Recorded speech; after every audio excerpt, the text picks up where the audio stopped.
Okay, I heard you. You made yourself very clear. Without further ado, this is every single time that Orpheus sings la la la la la. Before we dive into each individual song, I want to give an overview of the different types of melodies we might encounter. There's a form of the epic melody that I call the true form, which only appears in the epics. That melody is always in D minor, and it always sounds like this. La la la la la la la.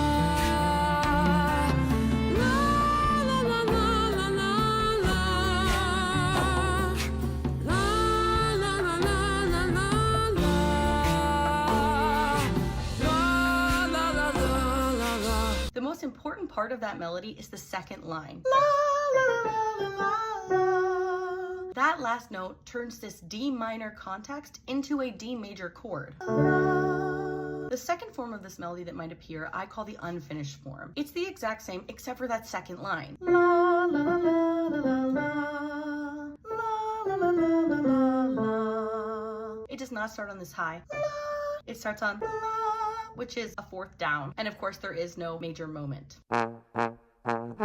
So, the first time this melody ever appears is in Road to Hell, when Orpheus is being introduced. The first melody is taken from this unfinished form, except it doesn't have that last note. In the unfinished form of the melody, it would go la la la la la la la. So it's like doubly unfinished. In my opinion, Orpheus does not actually realize this melody until he meets Eurydice. The second melody he sings is that's the exact same as the true form without that major moment note. We want to hear la la la la la la, but we don't get it yet. This is where we get our first statement of this unfinished form, and it sounds like this.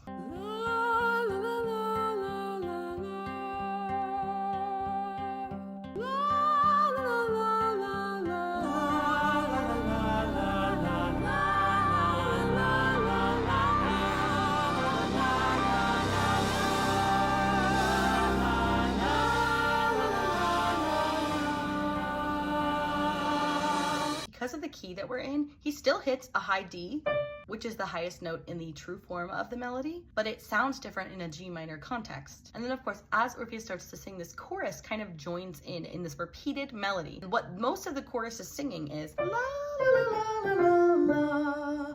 That's that second line of that unfinished form. It's also worth noting that during most of Wedding Song, we're in this G major. But the moment that Orpheus starts singing his song, we kind of shift keys. The moment that he opens his hand and the flower comes out, hold on. The moment that he opens his hand and the flower comes out, we're back in G major. One more thing about Wedding Song, at the very end, Orpheus and Eurydice hum a little melody. And even though we're in G major, Eurydice is basically singing a line of the melody in D minor. She sings, and then it leads us to Epic 1, where Orpheus sings in that same key, D minor, and he realizes the true form of the melody.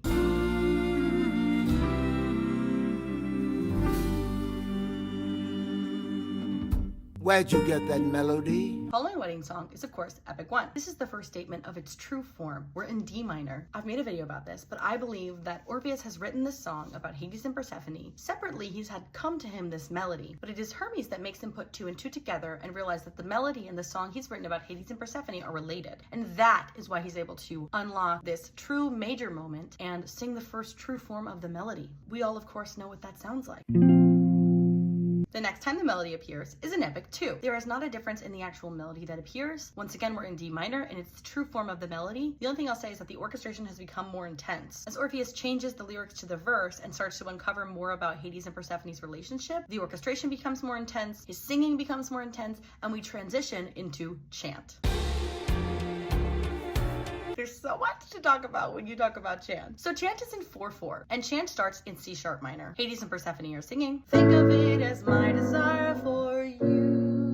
That note we're singing becomes the third in the chord, and now we're in B flat minor, just like we were in Road to Hell. Now the craziest thing I realized about Chant, even though we're in 4/4, Orpheus is singing his laws in triplets over the orchestration. We get this long statement. I like to call this form of the melody the working form. Orpheus is working on the song. La, la, la, la, la, la, la, la, la, la.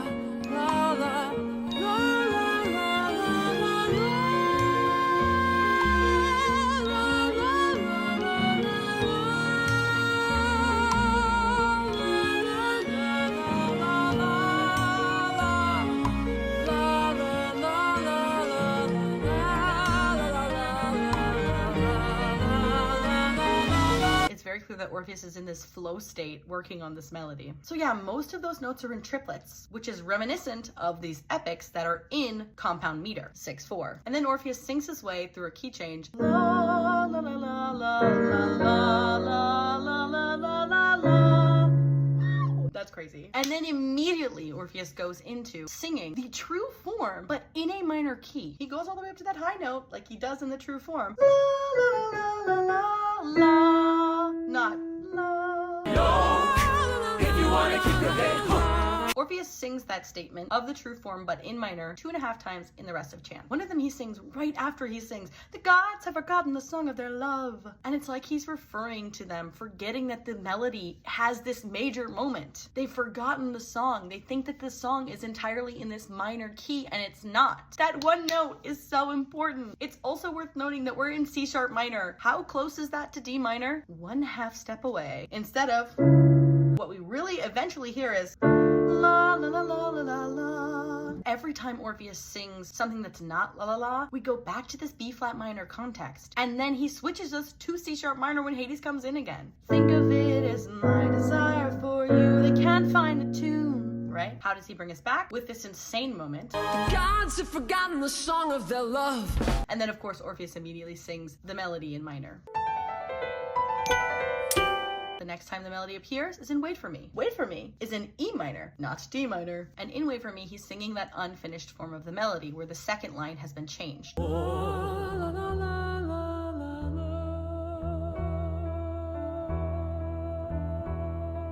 Just like during Wedding Song, the chorus starts to join in, the harmonies become more and more intricate as the stage opens up behind him. Where'd you get that melody? The first time this melody comes in Act 2 is all the way in Epic 3, when we get this huge peak moment that kind of combines everything we've heard thus far. Once again, we're in D minor. Now, one of the most important things to note, when Hades has his famous line, "Where'd you get that melody?" which by the way, Hermes says that exact thing in Act 1, it is not until after the second line that Orpheus sings. La, la, la, la, la.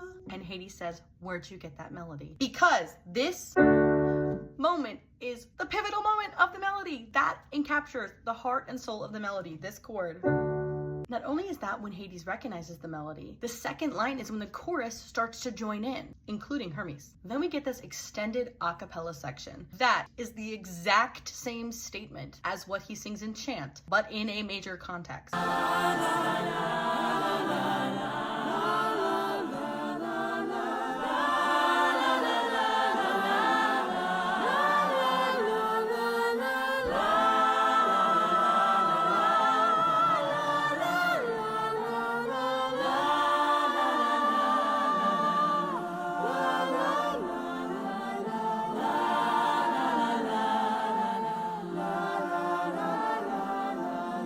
So we've kind of shifted to F major, and also that is the highest note that Orpheus hits in the entirety of the show. La, la, la, la, la, la. And then Epic 3 ends with Hades singing. Once again, what line does Hades start singing on? The second line, because that second line is the heart of the melody. La, la, la, la, la, la, la. Then we get this Epic 3 dance. Now the statement that Orpheus sings is entirely in F major. This melody is just so beautiful. La la la, la la, la la la la la la, la la la la la la la la la la. Epic 3 dance is in 3/4, which makes a lot of sense because 3/4 is the waltz time signature. The last time this melody ever comes is in Doubt Comes In. We are back in G minor. G minor is the same key as Wedding Song. We don't get that last note of that melody because Orpheus is starting to forget the melody. He's starting to doubt. And instead of singing la la la la la, like he's been singing in this unfinished form of the melody throughout the entire show, he just sings la la la la la. I feel like he's holding it out as if he's like trying to remember if there's other notes, but no other notes come. And that's how it ends. I think I just filmed 40 minutes of footage, and also know that I'm working on a very, very long analysis that will likely be uploaded to YouTube, and hopefully I'll be able to transfer that into some sort of podcast. Thanks for coming along with my crazy whiteboard. Please share it.